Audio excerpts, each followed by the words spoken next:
Assalamualaikum warahmatullahi wabarakatuh. Halo semua sobat Cipta Cerita dimanapun kalian berada. Kembali lagi bersama saya Anto selaku announcer dari kisah horor Cipta Cerita Diary yang menceritakan berbagai macam cerita horor, baik dari kisah mistis, fakta, ataupun cerita seram lainnya. Oh iya, bagi yang baru gabung, kalian bisa bantu kami dengan menekan tombol subscribe agar channel kami semakin berkembang dan kami menjadi semakin bersemangat untuk membuat cerita horor buat kalian. Oh ya, pada kesempatan malam hari ini kami akan membawakan sebuah kisah yang ditulis oleh Twitter @chandrayuri. Mari kita langsung saja ke ceritanya. Kali ini aku akan membawakan kisah yang sempat membuat warga kampungku resah sekitar tahun 2011. Ya, kampungku berada di kota Purbolinggo, Jawa Timur. Saat itu aku masih posisi liburan kuliah atau proses pengerjaan skripsi, yang mana lebih banyak waktuku berada di rumah orang tua daripada di kosku Jember. Singkat cerita, aku di rumah orang tuaku tinggal bersama mama, papa tiri aku, dan adik kandungku. Papa tiriku ini memiliki usaha jual beli mobil bekas yang notabene agak sering menyimpan uang cash di rumah. Uang cash itu hasil penjualan mobil yang diacarakan selepas maghrib, yang mana tidak sempat kita setorkan ke bank hari itu juga. Ya, karena kita tinggal di kota kecil yang mana perputaran uang kartal lebih banyak daripada uang non fisik atau uang transfer. Apalagi saat itu masih sekitar tahun 2011. Waktu itu seingatku ada pembeli mobil bekas yang deal sekitaran pukul 9 malam yang datang ke rumah dengan membawa uang cash 100 sekian puluh juta. Dan karena bank sudah tutup, nantinya uang itu kita simpan di brankas di kamar mama. Baru keesokan harinya kita setorkan ke bank. Sebelum kita simpan, aku, mama, papaku menghitungnya bergantian dan mengecek ulang uang tersebut. Kondisi uang memang terbendel oleh band dari bank setempat. Namun tetap kita buka bendel-bendel itu dan kita hitung ulang, lalu kita ikat dengan karet per 10 juta untuk pecahan 100.000. Setelah semuanya pas, baru kita simpan di brankas di dalam lemari di kamar mamaku. Keesokan harinya saat papaku menyetorkan uang itu ke bank, ternyata ada beberapa bendel yang kurang nominalnya. Totalnya kurang 400.000 atau 4 lembar uang nominal 100 ribuan. Mendapati hal itu, dia mengkonfirm mamaku untuk memberitahu bahwa hitungan di 4 bendel itu kurang masing-masing 1 lembar. Mereka mengira memang kita yang salah hitung karena semalam kita baru menghitungnya pada saat sudah larut malam. Beberapa hari kemudian ada sisa uang cash yang di dalam brankas itu yang jumlahnya berkurang lagi. Kali ini ada 2 bendel uang yang jumlahnya berkurang. Nominal 100.000 2 lembar. Aku pun dikonfirm oleh mamaku. Dengan nada sedikit menuduh karena hanya aku, mama, papa yang tahu kombinasi brankas di kamar mama, aku menyanggah. Lah, kapan aku masuk ke kamar mama? Ujarku. Keesokan harinya ada lagi bendelan uang yang berkurang 1 lembar dengan nominal yang sama. Sekali lagi aku ditanya oleh mamaku. Aku pun masih menyangkal. Karena aku seharian juga keluar rumah dan baru balik sehabis maghrib, yang mana mamaku sudah berada di kamarnya sampai keesokan harinya. Merasa ada yang tak beres, uang cash di brankas tersebut dikeluarkan semua dan dihitung ulang. Lalu di strapless tiap 1 juta dan tetap diikat karet dalam 1 bendel 10 juta. Jadi dalam 1 bendel terdapat 10 strapless. Namun besoknya lagi masih ada uang yang hilang sebesar 200.000 dan ikatan bendel karet serta strapless masih sangat rapi. Setelah kejadian itu kita bertiga merasa kalau kejadian hilangnya uang cash beberapa kali dalam seminggu itu bukan karena perbuatan kita bertiga, bukan manusia yang nyuri, tapi ada kemungkinan terdapat uang balen. Uang balen atau uang balik di sini adalah uang yang telah dilakukan ritual tertentu. Jika dibelanjakan, uang tersebut akan kembali ke tangan pemiliknya dan terkadang membawa uang asli yang diletakkan bersamaan dengan uang balen tersebut. Siang itu karena posisi gabut di rumah, aku memutuskan untuk membeli gorengan dan minuman di warung Mbak Mina yang berada di depan rumahku. Aku memesan beberapa ote-ote goreng dan es sambil mengobrol ringan dengan si Pipit, anak dari Mbak Mina. Tak lama ada tetanggaku Mbak Ani yang juga ikut ngobrol di warung Mbak Mina itu. Di tengah obrolan dengan itu, si Pipit membuka obrolan kalau Bu RT habis kehilangan 2 kali dalam 2 hari berurutan. Bu RT curiga bahwa ada tuyul yang masuk ke rumah dia. Setelahnya, Mbak Ani menanggapi obrolan Pipit itu dengan mengatakan bahwa 2 hari yang lalu suami Mbak Ani juga telah kehilangan uang 100.000. Loh Pit, suamiku lo juga habis kehilangan duit. Jadi dia kan habis pulang dari Ponorogo. Itu uang bayaran dari majikannya itu hilang 100.000. Dan itu juga 1 lembar di dompet dia. Jadi sisa beberapa lembar uang 50.000 doang, ujar Mbak Ani. Mbak, di rumahku lo juga beberapa hari ini uang mamaku hilang. Tapi gak banyak sih Mbak. Paling banyak 2 lembar 100-an, balasku. Aku curiga itu tuyul, Dendra. Lah, ini yang hilang juga sama-sama uang nominal 100-an ribu tuh, kata Mbak Ani. Aku sih nggak curiga tuyul sama sekali sih Mbak. Aku kira ya uang balen. Lah, emang itu uang dari penjualan mobil Mbak. Siapa tahu di dalamnya kecampur uang balen itu. Loh Mas, kata Bu RT itu anaknya yang kecil sempat terbangun dan ketawa-ketawa tengah malam loh. Ditanyain bilangnya ada teman dia yang lewat. Paling itu lihat tuyul Mas, sambung Pipit.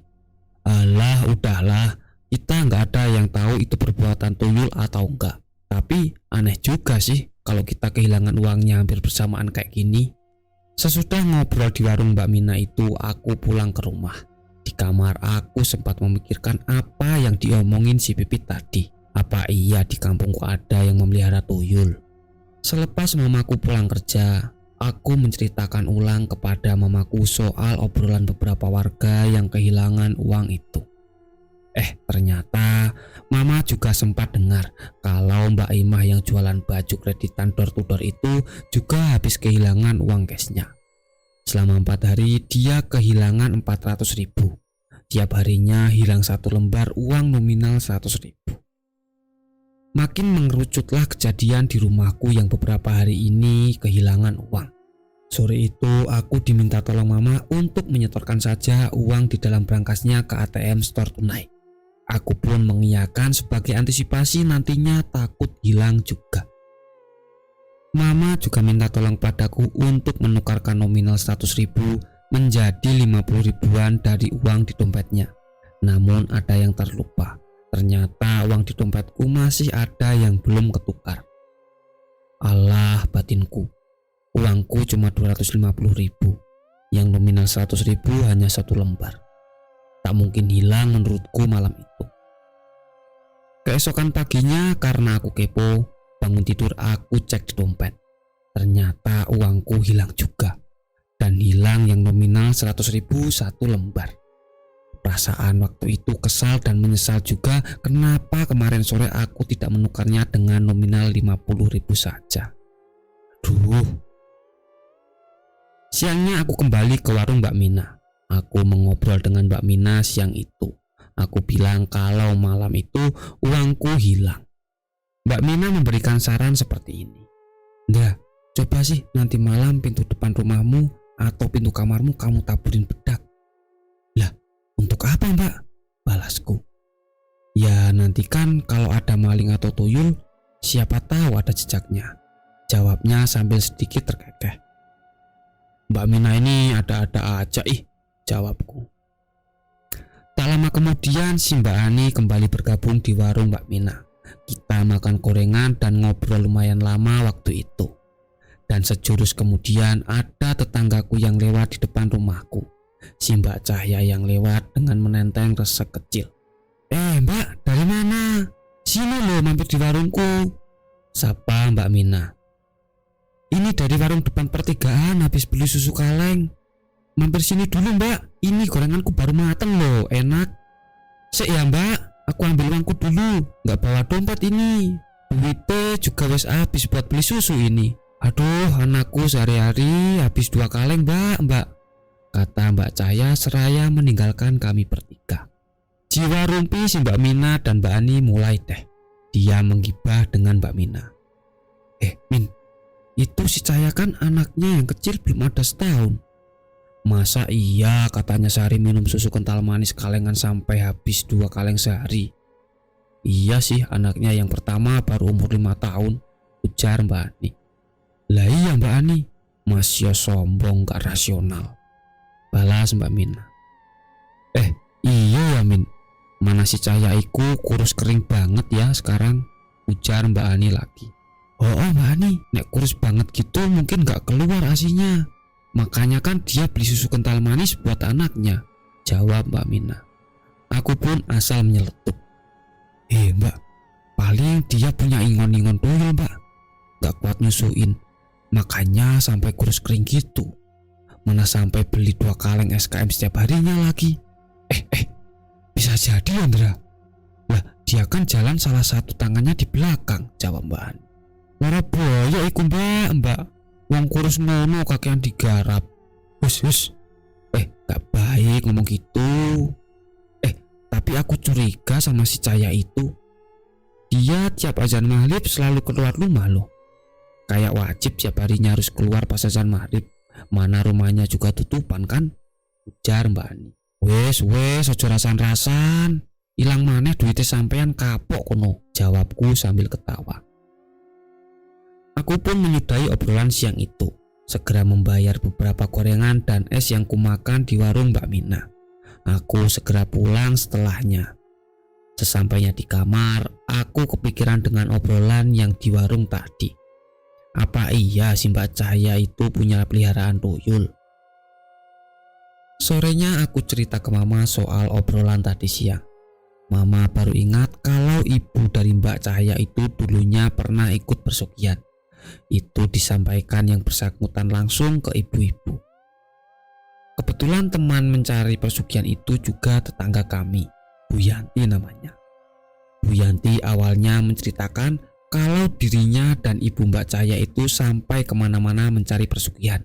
Salah satunya ke Gunung Lamong di Lumajang dan Gunung Kawi di Malang. Namun menurut mereka persugihan yang mereka lakukan tidak berhasil. Bahkan hutang-hutang mereka bertambah semakin banyak. Namun itu dulu. Sedangkan sekarang rumah induk yang ditempati oleh Mbak Cahya beserta suami dan ibunya kini sudah bisa dikatakan sangat bagus. Tembok depan rumahnya dipasangi keramik hijau sampai setinggi atap. Untuk bagian rumahnya aku tidak tahu, karena rumahnya jarang terbuka setiap waktu. Kaca jendelanya juga berwarna hitam dan gorden lebih sering menutup. Mbak Cahya sendiri memiliki 2 motor dan 1 mobil di rumahnya. Dia tidak bekerja. Ibunya hanya berjualan kelapa di pasar. Dan suami Mbak Cahya hanya seorang montir di bengkelnya sendiri. Bengkel motor itu juga tidak pernah terlihat ramai. Ya, kami awalnya sama sekali tidak menaruh curiga terhadapnya. Sore itu aku dan Mama membahas keluarga itu di teras rumahku. Menjelang azan maghrib berkumandang, seketika Mbak Cahya beserta suaminya berboncengan melewati rumah kami. Mereka mengendarai motor Vario. Namun yang aneh, Mbak Cahya seperti duduk berjauhan dengan suaminya, sedang suaminya duduk di jok dengan posisi agak ke depan. Di antara keduanya ada space kosong yang lumayan luas. Aku memandangnya aneh. Ma, itu loh Mbak Cahya kok boncengannya jauh-jauhan ya? Jangan gibahin orang kamu. Biarin apa sih? Jawab Mama. Maksudku itu bukan ngira mereka berantem loh Ma, tapi kayak ngeboncengin kosongan gitu. Lah tadi kan mereka nggak bawa kedua anaknya, ujarku. Alah biarin aja lah, kok kamu yang kepo sih? Udah, ayo masuk rumah, kita sholat maghrib. Aku pun semakin kepo dengan keluarga Mbak Cahya itu. Aku berencana esok hari mau mengamati dan memastikan lagi kalau Mbak Cahya dan suaminya memang benar-benar keluar setiap maghrib. Keesokan harinya pun aku melihat dari jendela ruang tamu rumahku kalau mereka berdua berboncengan dengan posisi jauh-jauhan lagi, dan juga pas waktu menjelang azan maghrib berkumandang. Dan begitu pun di hari-hari berikutnya, mereka mengulang terus kegiatan bermotoran di kala surup-surup itu. Setelah beberapa hari kemudian, tepatnya kurang lebih pukul 3:30 pagi sebelum subuh, aku terbangun dari tidurku. Saat itu di luar sedang gerimis. Di depan rumahku ada saluran pembuangan air yang kalau di saat hujan selalu penuh karena pembuangan dari sawah belakang rumah. Tetangga depan rumah sebelah rumah Mbak Mina memelihara mentok. Mentok-mentok itu sangat ramai menjelang subuh. Tidak seperti biasanya. Kemungkinan kalau hanya bermain air di saluran air tak akan seramai itu. Sepertinya ada orang yang bermain dengan mentok-mentok itu. Entah bermain-main atau menghalau mentok itu. Karena penasaran, aku melihat lewat jendela kamar yang ke arah depan. Ternyata benar, ada anak kecil yang lagi bermain-main mengejar mentok itu. Aku tidak merasa ada yang aneh sebelumnya. Mungkin karena aku masih baru bangun saat itu. Namun sejurus kemudian akalku mulai menangkap sinyal yang aneh. Anak siapa yang bermain di luar rumah jam segini ya? Dan aku curiga kalau itu tuyul. Segera aku menuju kamar mamaku, membangunkannya dan mengatakan, Ma, bangun ma, ada tuyul di halaman rumah. Mama dan papa tiriku sontak terbangun, langsung mengikutiku ke ruang tamu. Posisi kamarku memang bersebelahan dengan ruang tamu. Kami bertiga mengintip dari jendela ruang tamu, dan bocil itu berlari ke barat ke timur sambil mengejar mentok-mentok itu. Sesekali ketika berbalik arah, aku dapat melihat wajah dari tuyul itu. Kepala itu tidak botak penuh, masih ada rambut di bagian depan. Wajahnya seperti orang dewasa, tingginya tidak pendek-pendek banget. Bola matanya berwarna hitam, di bawah lingkar matanya juga cenderung gelap. Dan gigi taringnya terlihat lumayan panjang, berbeda dengan manusia biasa. Daun telinganya juga terlihat sedikit meruncing di ujung dan atasnya. Tuyul itu tidak memakai baju atasan, hanya memakai celana pendek lusuh yang terlihat menggembul. Sepintas terlihat seperti memakai popok pampers anak-anak. Setiap tuyul itu berlarian, terdengar seperti suara kemerincing yang entah dari mana bunyi itu berasal. Rupanya tuyul itu menyadari kalau kita sedang mengawasinya. Segera dia berlari ke arah lain. Aku dan papaku mencoba mencari jejak kemana arah tuyul itu kabur, dan kita mendapati ada jejak bekas lumpur yang masih basah di teras rumah mengarah ke pintu masuk rumah itu yang tak lain adalah rumah Mbak Cahya. Jejak kaki bekas lumpur itu berukuran lebih kecil daripada ukuran orang dewasa. Dari situ kita langsung menarik kesimpulan kalau memang yang digunjingkan orang-orang kampung itu benar adanya. Namun hanya sekedar tahu-tahu saja kita saat itu, dan mulai antisipasi dengan tidak menyimpan uang nominal 100.000 di rumah, alias uang yang berwarna merah. Beberapa hari telah berlalu, aku sudah tidak pernah mendengar kabar soal uang hilang dari warga sekitar. Namun yang ada lebih mengerikan, anak-anak tetanggaku yang pulang dari mengaji, mereka melewati lampongan. Anak-anak itu masih kecil, kurang lebih umurnya sekitar 4-5 tahun.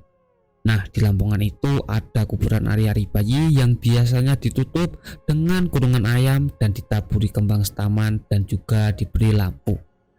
Bocil-bocil itu ada yang mendengar suara dari kuburan ari-ari bayi itu. Salah satu dari mereka mencoba membuka kurungan yang menutupi kuburan ari-ari itu. Kemudian mereka berenam teriak-teriak dan lari dari lampongan itu dengan histeris. Salah satu dari mereka melapor kepada ibunya bahwa di kuburan ari-ari tadi ada kepala menyeringai dengan usus berdarah, atau yang bisa kita sebut dengan kuyang. Karena sudah amat sangat meresahkan dan tak cuma 1-2 anak yang melihat kejadian itu, ibu si anak ini melapor ke Pak RT. Keesokan harinya Pak RT mengumpulkan orang-orang yang pada kehilangan kehilangan uang secara misterius itu. Kita semua berdiskusi bagaimana caranya untuk memecahkan masalah yang meresahkan warga di kampungku.